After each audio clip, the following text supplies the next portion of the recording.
Hello and welcome to the 11th Java programming video. This video is part 3 in classes, and in this video I'm going to show you on how we can inherit constructors from different classes. From now on I'm going to upload all of the source code that I create in the videos onto my GitHub channel or GitHub account, which you can access with this address. I will give a link to it in the description of the video. Anyways, there you will find my Java programming videos. As you can see over here, you can just navigate to source and you can go ahead and download all of them as a zip folder. And you could, for example, go to my Android tutorials and... Alright, I need to fix that. I haven't uploaded the Android parts yet, but I will fix that, and as well I will also upload the AndEngine series. Anyway, so let's get started. So alright, I'm going to start by explaining what happened in the end of the last video.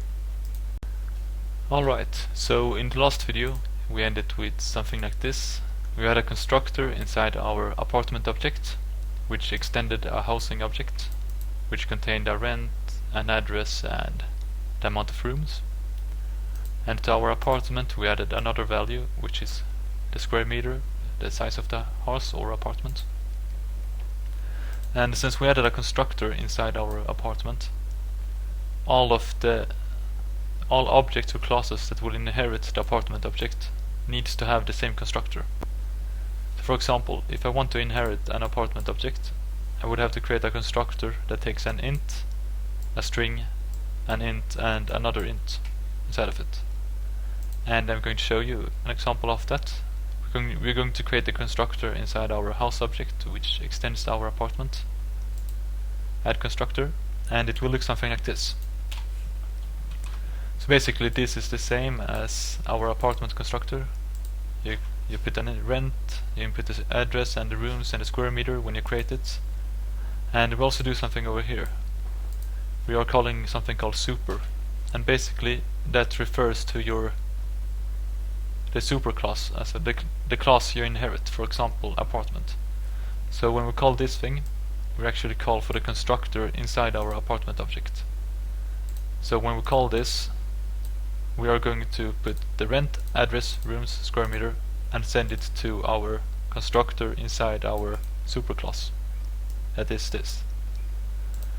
So we could go ahead and change this constructor. For example, add something like int floors or something like that, and it will still work. What we could not do is to actually send this value to our superclass, because we do not have a constructor that can take 3 ints, or 4 I mean. So yeah, basically, when you inherit a class with a constructor, you need to have the same constructor at least, and you need to call a super function in order to initialize your superclass. So basically that is it about that. So if you want to have int floors, we need to create a new variable, for example private int floors, just like you have done before, and then this.floors equal to floors.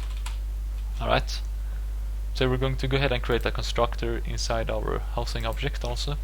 In our housing object, public housing, you know what, I can just copy this, and I'm going to remove the square meter since we did not use it for our housing object, and I'm going to change this to housing. So yeah, now we will actually get an error in our apartment object because we do not call the super method. We do not call this constructor, and we need to do that. So we're going to remove all of this unnecessary code, and then we are simply going to call super, the constructor of the superclass, rent, address, rooms, and it will take these parameters, send them over here, and initialize them for us. So we're going to go ahead and run our example. Let's see, and see what it prints out.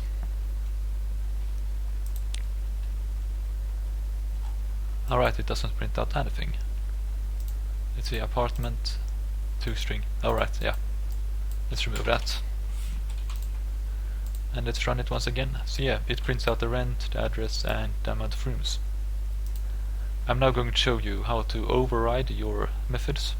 Basically, override means that you will replace one method in your superclass with another. You're going to get it soon. In our housing object you can see that we have a method called toString, and that means that we can call this toString method from any of the classes that have inherited housing. For example, that's toString, as you can see over here. And we can actually choose to override this.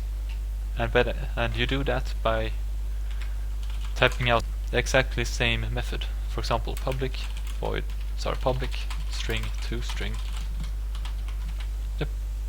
And return something like this.